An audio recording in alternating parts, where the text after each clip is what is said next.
Hello and welcome people back to more of Panzer Dragoon Saga. I mean Orta, goddammit. No, it's Saga 2. Fair I enough. mean, it is a sequel. Fair enough. And, you know, this is a very nice dynamic view for a turn-based battle system, I gotta say.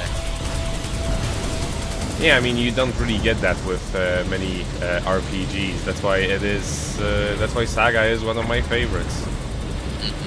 It's pretty cool.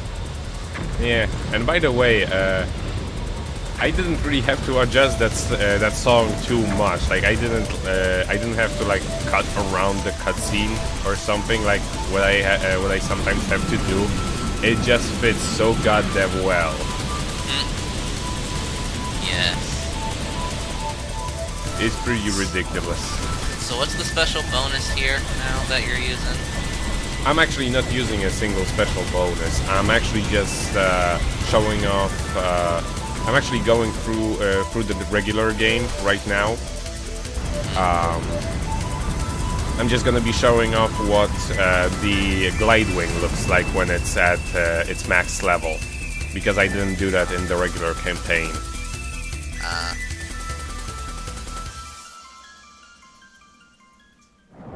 So.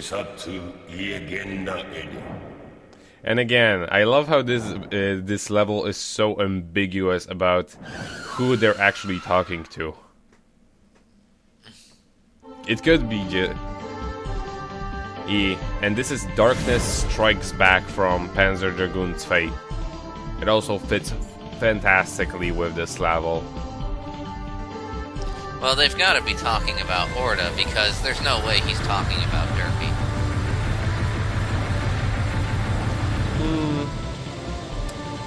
Well, yes, but it is the dragon who actually reacts to it.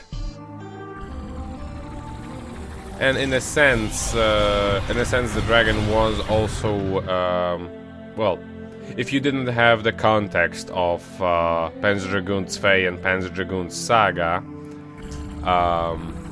you wouldn't know that that Derpy the Durgan was actually created off of the of Lagi from Shelkov. And here is the final level form of the glide wing. I'm actually gonna be using it for the most of this section, just so you can get the idea of how much more rapid the rapid fire is. And also, look how huge that gauge is, Jesus.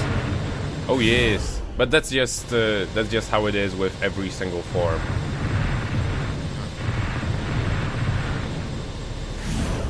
The diagonal extent of the phallic symbol in the bottom left corner gets a lot more thick.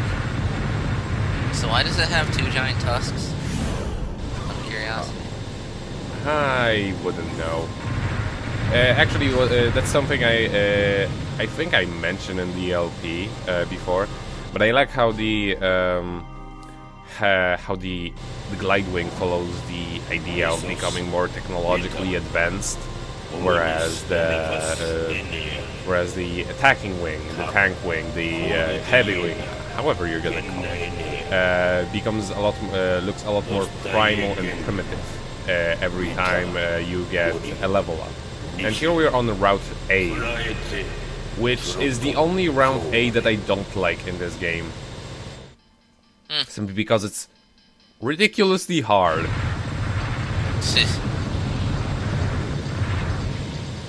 is like me avoiding this route is the main reason why I didn't have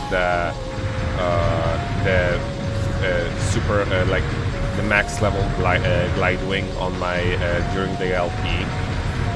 Simply because I didn't get enough level up thingamajigs.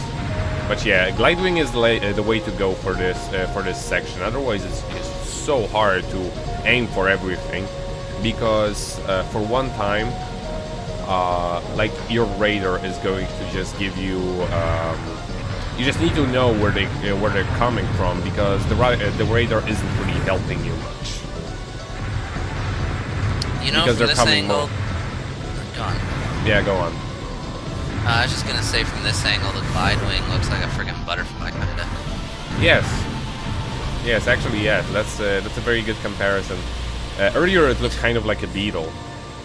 Yeah. This game makes me miss dragon seeds. Dragon seeds. I'll tell you about it later.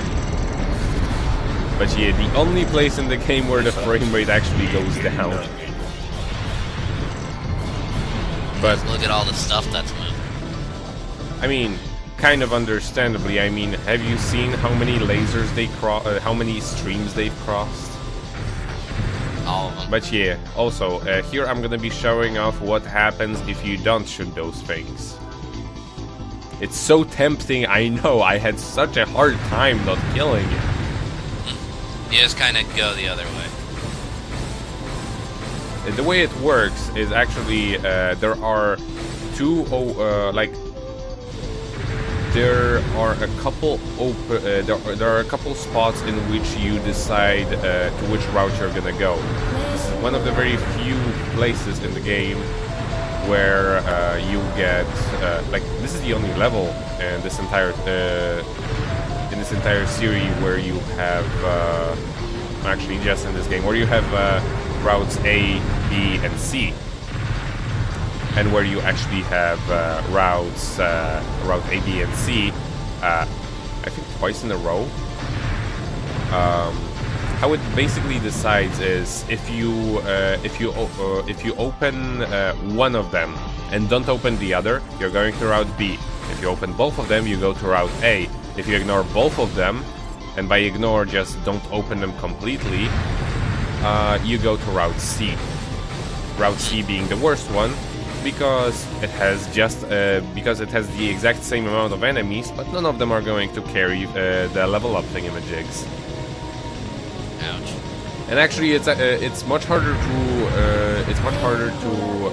navigate through those levels because like you probably like I don't really expect you to remember something like that, but every time you unlock one of those things, the corridor becomes actually wider, giving you more place to maneuver, which makes avoiding these sorts of things a lot easier. Yeah. Here, the only way to actually avoid those is to shoot them down before they plant them. But well, it's kind of difficult.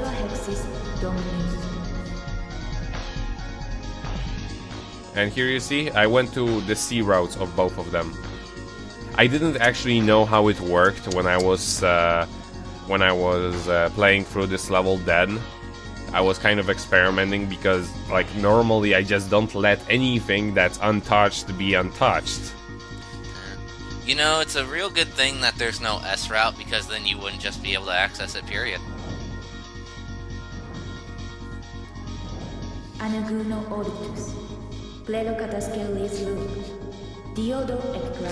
Nico, stop staring at me.